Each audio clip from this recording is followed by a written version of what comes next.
రైతు బంధు పేరు మీద ఈ ప్రభుత్వం రైతులకు వనగూర్చే ప్రయోజనం అన్ని బంధు పెట్టి కేవలం రైతు బంధు పేరు మీద పబ్బం గడిపే ప్రయత్నం చేస్తున్నది. ఈ నిజంగా చూసినట్టయితే 2 ఎకరాలు ఉన్నటువంటి పేద రైతు పొందే ప్రయోజనం గోరంతా అయితే 60 ఎకరాల ఫామ్ హౌస్ ఉన్నటువంటి మన కేసీఆర్ లాంటి వారికే ఇది అప్పనంగా ఇవాళ అటువంటి భూస్వాములకు దోహదపడే విధంగా ఈ ప్రభుత్వం వ్యవహార శైలి. కౌలు రైతులకు బంధు లేదు, అప్పులు చేసి వడ్డీలు కట్టలేక ఇవాళ ఆత్మహత్యలు. దేశంలోనే రైతుల ఆత్మహత్యలు తెలంగాణ రాష్ట్రం 4వ స్థానం. అంటే ఇవాళ దేశాన్ని ప్రపంచంలోనే రైతుల ఆత్మహత్యలు మొదటి స్థానం తీసుకురావడానికి మీ యొక్క బీఆర్ఎస్ పార్టీ అబ్కీ బార్ మీ సర్కార్ అనే దానికి నినాదం.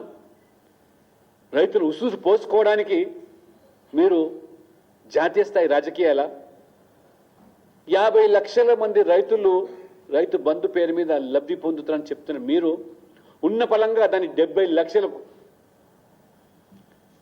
1 ఎకరా కూడా అదనంగా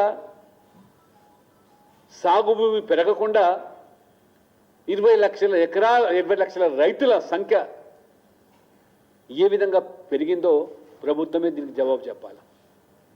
అదనంగా సాగులోకి తీసుకొచ్చేటువంటి చర్యలు ఏమాత్రం లేకుండా, వ్యవసాయం లేకుండా ఇవాళ రియల్ ఎస్టేట్ వ్యాపారం చేసే భూములకు, పారిశ్రామికవేత్తలకు, రియల్టర్లకు కూడా, బడా బాబులకు కూడా రైతు బంధు మీరు వాస్తవంగా రైతు బంధు ఒకటి ఇచ్చి మిగతా అన్ని కూడా బంద్ చేసినటువంటి చరిత్ర మీద. ఇవాళ ప్రకృతి వైపరీత్యంతో పంటలు నష్టపోతే ఆదుకునేదానికి రైతులకు ఈ ప్రభుత్వం బాసటగా లేదు. పరిహారం చెల్లించరు, డ్రిప్ ఇరిగేషన్కు సబ్సిడీ ఇవ్వరు, పాల ఉత్పత్తి కోసం పాడి రైతులకు ప్రోత్సాహం కల్పించరు. ఆర్గానిక్ వ్యవసాయం ఇవాళ కేంద్రం ఉదారంగా అనేక రకాలుగా ఇవాళ రాయితీలు ఇస్తున్నా దాన్ని రైతులకు వర్తింపజేయరు. రైతు సహకార సంఘాలు, రైతు ఉత్పత్తుల సంఘాలను కనీసం కనికరించరు.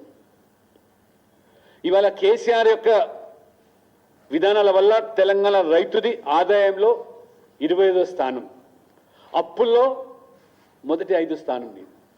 ఇది నీ నిర్వాహకం రైతుల పట్ల. రోజుకు రైతుకు దక్కుతున్నది 300 రూపాయలు అయితే సగటున ఒక రైతు మీద అప్పు భారం ఇవాళ 1,53,000. రుణమాఫీ అని ఓటు దండుకున్నారు కానీ రుణమాఫీ కనీసం దానిపైన ఆలోచన కూడా లేదు. ఇక మీరు వచ్చి ఉద్ధరించేది ఏంటిది? అబ్కీ బార్ కిసాన్ సర్కార్ అంటే మీరు రైతుల మీద అప్పులు పెంచడానికి దేశంలో మీ యొక్క సర్కార్ కావాలని అడుగుతున్నాం ఇవాళ.